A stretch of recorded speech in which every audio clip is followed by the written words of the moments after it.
Patawad! Kuripot! He, supot! Hay nako paring Benjo. Hindi ko alam kung bakit mo patrinopay ang abnoy na yan. Mabait na tao yan si Chikoy. Maloko lang talaga. Paring Benjo, may kausap ka ba? Ah, wala. Sige na, umuwi ka na sa inyo. Baka hanapin ka ng misis mo.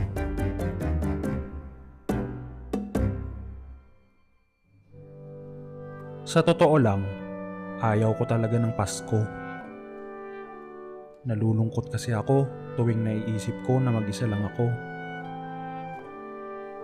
Kung nandito lang sana ang mga magulang ko. Benjo, kailangan namin ng tulong mo. Ate Donna?